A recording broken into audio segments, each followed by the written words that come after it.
we're going to talk about the derivative of the natural log function today. And this is actually kind of cool.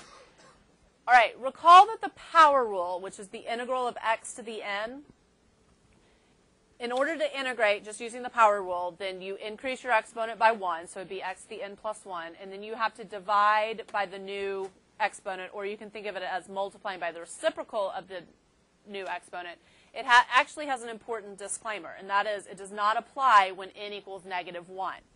Because if you were to integrate x to the -1, if you bump your exponent up by 1, what's the new exponent? 0, and then you're supposed to multiply by 1 over the reciprocal of your new exponent. And that is a problem because you cannot divide by 0. So therefore, there is a separate rule for integrating x to the -1.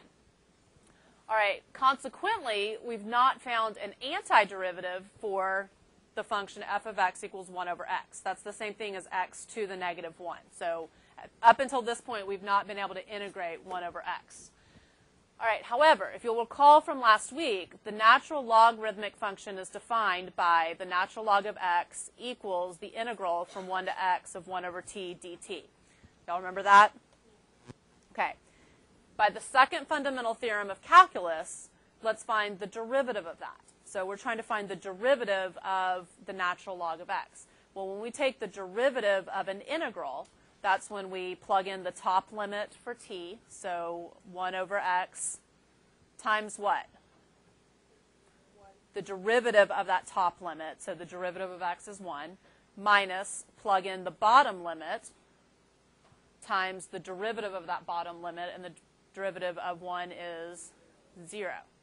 So the derivative of natural log of x is 1 over x.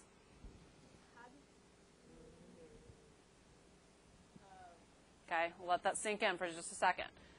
The natural log of x is defined as the integral from 1 to x of 1 over t dt, and all I did was take the derivative of that using that second fundamental theorem of calculus, where you plug in the top limit, you get 1 over x, times the derivative of that top limit, so the derivative of x is 1, minus plug in the bottom limit times the derivative of the bottom limit. So the derivative of the natural log of x is 1 over x. So in general, the derivative of the natural log of u would be 1 over u du.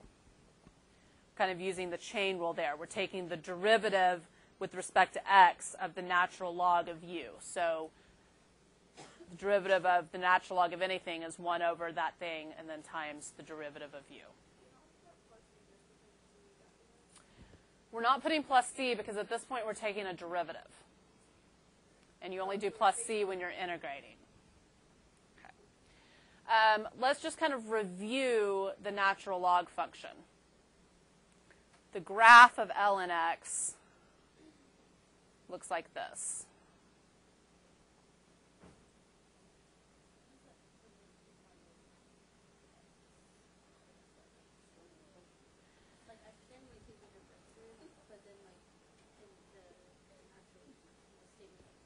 Are you talking about this right here?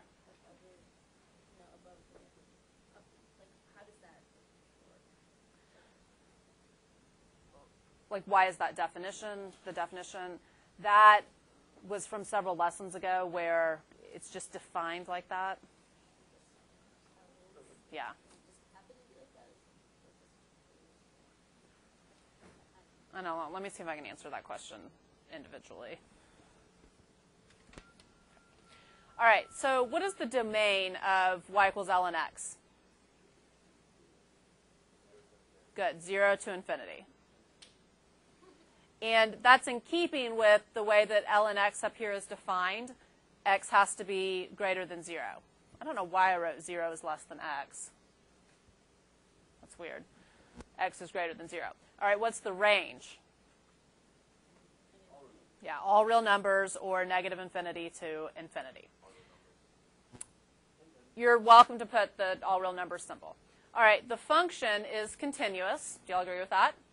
It's continuous on its domain, so it's considered continuous. and it's increasing, and it's 1-to-1. And a 1-to-1 function means that every x has exactly one y, and every y has exactly one x. Basically, it will pass both the horizontal and the vertical line tests. And also the graph is concave downward, which you can see from the graph. All right, the natural log of e. First off, I guess I should remind you that the natural log is the same thing as log base e. Natural log is log base e. Okay, so the natural log of e is what? 1. Because if we have the natural log of e, not the log base e of e, what that means is e to the what power equals e. Okay, so 1. What's the natural log of 1?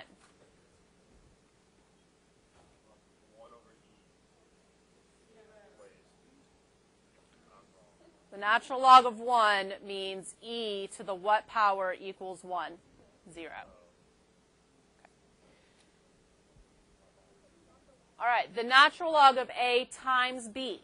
When your argument is a product, then one of the properties of logarithms is that that's the same thing as the natural log of a plus the natural log of b.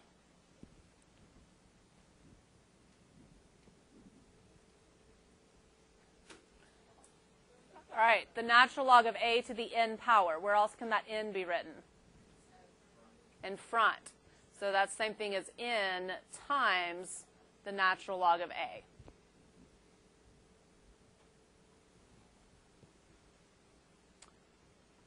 How else do you think we can write the natural log of a divided by b? Good.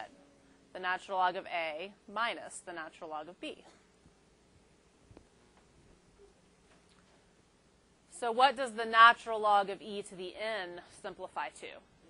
N, right. The natural, basically that's n times the natural log of e, and the natural log of e is 1, so n. Okay, we are going to expand the natural log of x squared plus 3 to the 5th divided by x times the square root of x squared plus 1.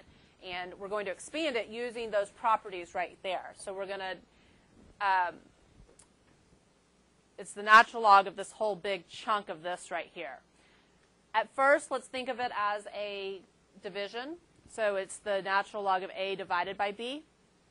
So we would have the natural log of the top, which is x squared plus 3 to the 5th, minus the natural log of x times the square root of x squared plus 1. But I'm going to keep going as far as I can using these properties. For the first term, the natural log of x squared plus 3 to the 5th, how else could I write that? Yeah, put the 5 in front. Natural log of x squared plus 3.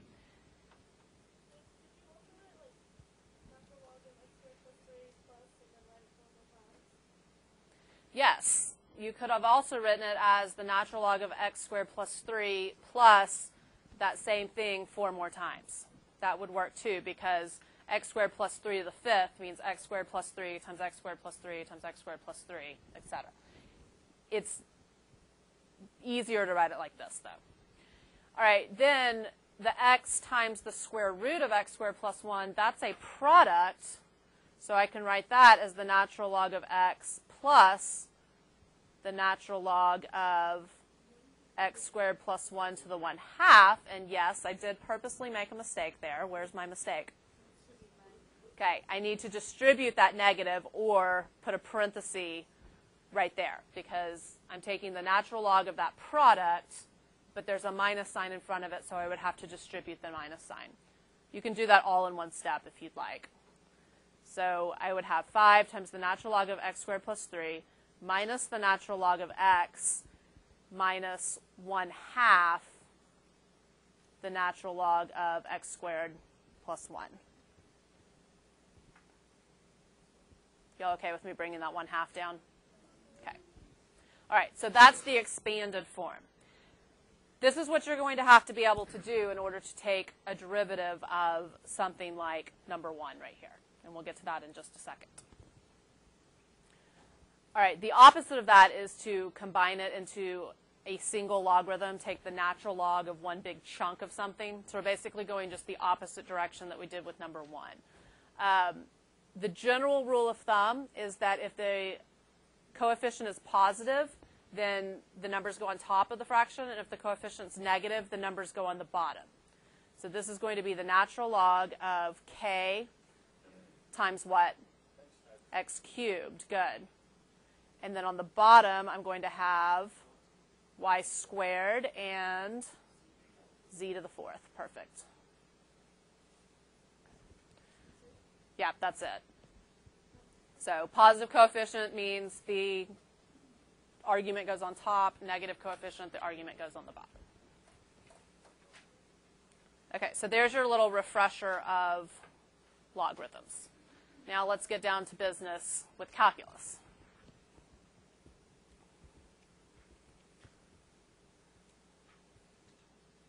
All right, so today's formula of the day is the derivative of the natural log of u is 1 over u times du, or I'm actually going to write it as u prime. So on number 3, what would your u, if you were going to make a u substitution, what would your u be here? X squared plus 3. So the derivative is 1 over x squared plus 3 times the derivative of u, or the derivative of that argument, which is 2x. You're done.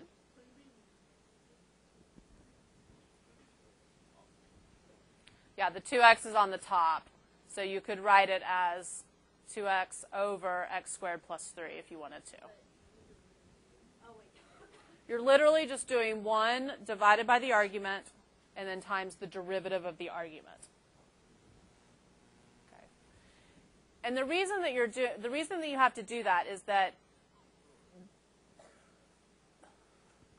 the derivative, if y equals the natural log of x, then y prime is 1 over x. We did that using the second fundamental theorem of calculus.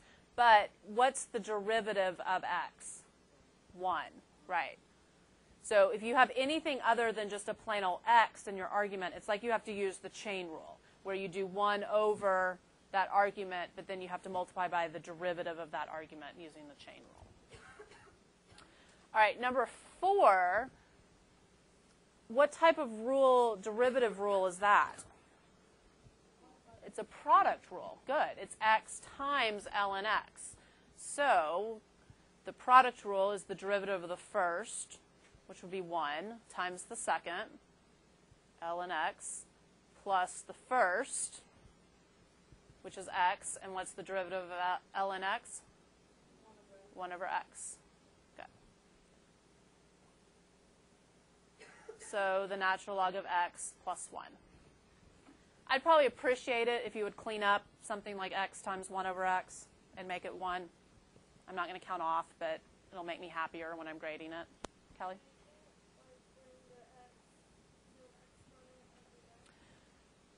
You could bring the x to the exponent of the x.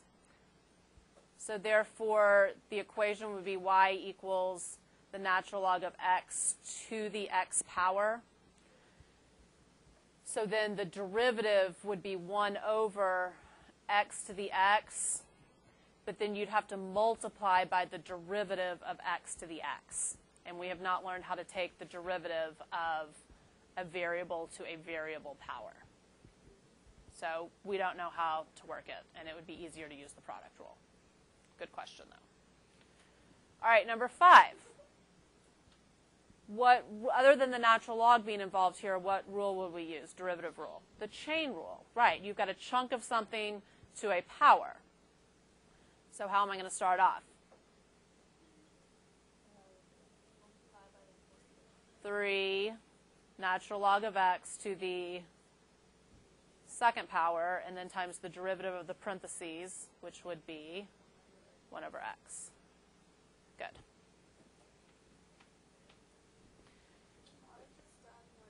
And that's